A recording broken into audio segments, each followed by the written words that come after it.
scarf. And under these thick layers, there was Ophelia. All around Ophelia, the cloakroom was now protesting from its every wardrobe, furious at this intrusion that flouted the archive's rules. The pieces of furniture creaked at the hinges and stamped their feet. The hangers clanged noisily, one against the other, as though propelled by a poltergeist. This display of anger didn't intimidate Ophelia in the slightest.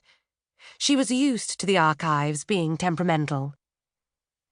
"Gently does it," she murmured. "Gently does it." Instantly, the furniture calmed down, and the hangers fell silent. The archives building had recognized her. Ophelia went out of the cloakroom and closed the door. On the panel was written, "Beware, cold rooms. Take a coat." With hands in pockets and long scarf trailing, Ophelia passed a succession of labelled filing cabinets. Register of births, register of deaths, register of consanguinity exemptions, and so on. She gently opened the door of the consulting room. Not a soul. The shutters were closed, but they let in a few rays of sun that lit up a row of desks in the gloom. The singing of a blackbird from the garden seemed to make this burst of light even more luminous. It was so cold in the archives, you felt like opening all the windows to usher in the warm air outside. Ophelia stood still for a moment in the doorway. She watched the threads of sunlight slide slowly across the floorboards as the day broke. She inhaled deeply the scent of old furniture and cold paper.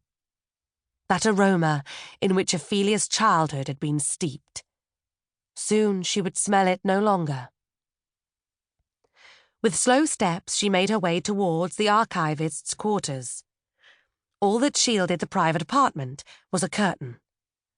Despite the early hour, a strong smell of coffee was already wafting through.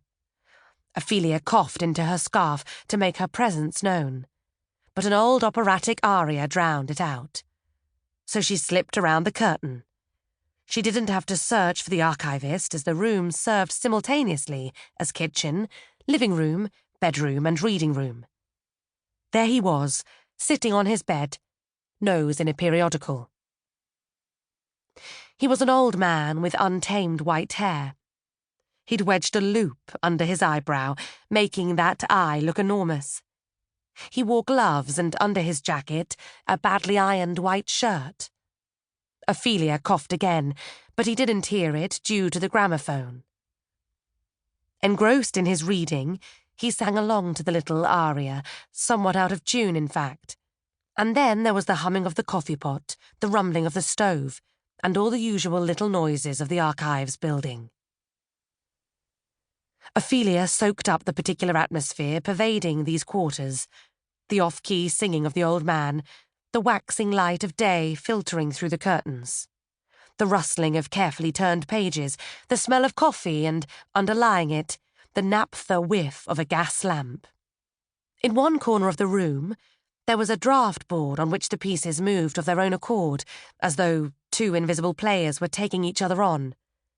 It made Ophelia want, above all, to touch nothing, to leave things just as they were, to turn right back for fear of spoiling the familiar scene. And yet she had to steel herself to break the spell. She approached the bed and tapped on the archivist's shoulder. "Lordy!" he exclaimed, jumping out of his skin. "Couldn't you warn people before springing on them like that?" "I did try to," said Ophelia, apologetically. She picked up the loop that had rolled onto the carpet and handed it back to him. Then she took off the coat that engulfed her from top to toe, unwound her endless scarf, and placed the lot over the back of a chair. All that remained of her was a slight figure, untidy thick brown curls, 2 rectangles for glasses, and an outfit more suited to an elderly lady. "You've come straight from the cloakroom again, huh?"